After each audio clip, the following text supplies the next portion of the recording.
పసిడి వెండి ధరలు జోరు మీదున్నాయి. తగ్గేదేలే అంటూ పరుగులు పెడుతున్నాయి. తులం గోల్డ్ రేట్ ఒక్కరోజే 820 రూపాయలు పెరిగింది. హైదరాబాద్ మార్కెట్ లో 24 క్యారెట్స్ 10 గ్రాముల పసిడి ధర అక్షరాల 1,34,730కి చేరగా 22 క్యారెట్స్ బంగారం ధర 1,23,500కు చేరింది. అలాగే మరోవైపు వెండి ధరలు కూడా బంగారంతో పోటీ పడుతున్నాయి. సిల్వర్ రేట్ ఏకంగా ఒక్క రోజులోనే 3,000 పెరిగింది. దీంతో కిలో వెండి ధర 2,13,000కు చేరింది.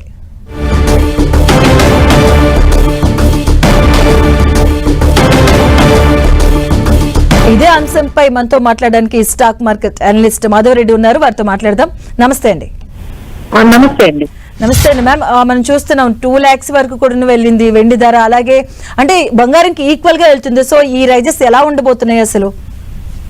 సో ఇది నాట్ ఓన్లీ అంటే అన్ని మెటల్స్ అండి, అంటే యాజ్ వెల్ అంటే ఎప్పుడైతే ఫెడ్ రేట్ కట్ చేసిందో యుఎస్ లో ఇమ్మీడియట్ గా అన్ని మెటల్స్ కి కూడా ఒక్కసారిగా నెక్స్ట్ రైజింగ్ లోనే ఉన్నాయండి. ఐదర్ ఇట్ ఈజ్ మీరు సిల్వర్ మీరు తీసుకున్న, గోల్డ్ తీసుకున్న, అలానే జింక్ తీసుకున్న, కాపర్ తీసుకున్న, అన్ని మెటల్స్ కొంచెం రైజ్ లోనే ఆల్మోస్ట్ 1 week నుంచి చాలా హైలోనే ట్రేడ్ అవుతున్నాయండి. సో అన్నిటికన్నా ముందు అయితే మీరు అన్నట్టుగా సిల్వర్ అయితే అన్నిటిని బీట్ చేసి ఆల్మోస్ట్ 25 లోనే 100% అబౌవ్ రిటర్న్స్ తో ఉంటే గోల్డ్ 60% ఈ ఇయర్ రిటర్న్స్ తోని ముందుకు వెళ్తుందండి. సో దీనికి మేజర్ ఈ మధ్య ఈ 1-2 weeks లో ఈ విధంగా రైజ్ రావడానికి కారణం అయితే మనము ఫెడ్ రేట్ కట్ అనేది మనము దాదాపుగా తీసుకోవచ్చు. మరి అది ఇంకొకటి ఏంటంటే మన రూపీ అనేది బాగా అది అంటే క్షీణించడం కానీ లేకపోతే ఎగెనెస్ట్ డాలర్ డిప్రిషియేట్ అవుతుందండి. ఎందుకంటే మనము అక్కడ ఔన్స్ లో ఉంటుందండి. ఇంటర్నేషనల్ మార్కెట్ లో మీకు సిల్వర్ గానీ గోల్డ్ గానీ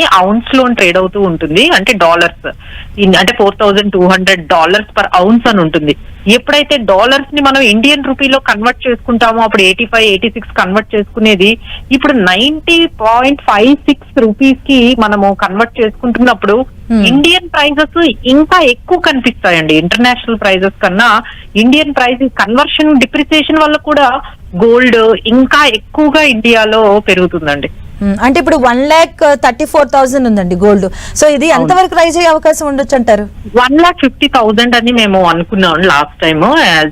అప్పుడు మేము సిల్వర్ కూడా 1,40,60 ఉండేటప్పుడు 2 lakhs అనుకున్నాము. ఇప్పుడు కొత్తగా 2,50,000 కూడా like it might go to అని చెప్పి అనలిస్టులు అంటున్నారు. సో 2,50,000 అంటే మేము ఫస్ట్ అయితే గోల్డ్ ఈ ఇయర్ ఎస్పెషల్లీ ఈ 2025 వరకు gold target could be 2 lakhs అనుకున్నాము. అది 2 lakhs ని అయితే బీట్ చేసేసింది. సో నెక్స్ట్ టార్గెట్ ఇన్ 2026 గురించి కానీ మనం మాట్లాడుకుంటే that might rise up to 2,50,000. And gold ఈ ఇయర్ కి అయితే 1,30,000, 1,20,000 ఈ రేంజ్ ఈ 2025 అంటే 60% పెరగడం అంటే అదేమేమి తక్కువ కాదండి. గోల్డ్ 60% పెరిగింది ఇయర్. సో మేబీ ఈ ఇయర్ లో ఇంకా ఆప్షన్ అంటే మేబీ నెక్స్ట్ ఇయర్ లో 1,50,000 వరకు కూడా వెళ్లే అవకాశాలు అయితే కనిపిస్తున్నాయండి గోల్డ్. సో మరి ఈ టైంలో ఇన్వెస్టర్స్ అడ్వైజ్ ఏంటంటే is it good or bad అంటే విచ్ రెండిట్లో కంపేర్ చేసుకుంటే గోల్డ్ అంటారా సిల్వర్ అంటారా? అంటే ఇప్పుడు రైజింగ్ లో అయితే సిల్వరే ఉందండి. ఎవరైనా అంటే వాలటిలిటీని మేము తట్టుకోగలము, రిస్క్ ని మేము చాలా ఎక్కువగా అంటే ఇప్పుడు సిల్వర్ ఒక్క రోజు మీకు 7,000 కూడా పడిపోయే ఛాన్స్ ఉంటుందండి. 5,000 రూపాయలు కూడా ఒక్క రోజులోనే 5,000 కూడా పడిపోతూ ఉంటుంది సిల్వర్. అలా మేము అంత వాలటిలిటీని మేము తట్టుకోగలము, బట్ స్టిల్ మేము అది మెయింటైన్ చేయగలము అనుకునే వాళ్ళు వెళ్ళాలండి. బట్ మాకు స్టడీ రిటర్న్స్ కావాలండి, మరి అంత వాలటిలిటీ వద్దు అనుకునే వాళ్ళకి మేము గోల్డ్ సజెస్ట్ చేస్తాం. ఓకే, అంటే ఇన్ కేస్ ఏమైనా అంటే హెచ్చుతగ్గులు వస్తే ఒకవేళ బంగారం మరింత ఎంత వరకు తగ్గే ఛాన్సెస్ ఉండవచ్చండి?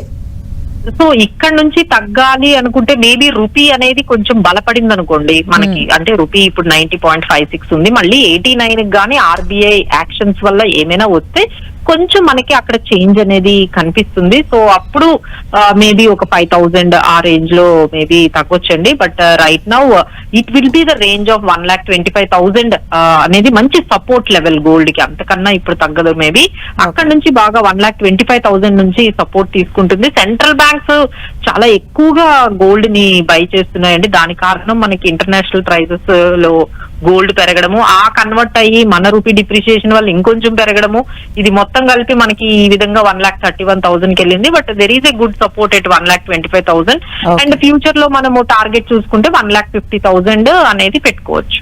రైట్ అండి, థ్యాంక్ యూ సో మచ్ అండి మాధవిరెడ్డి గారు.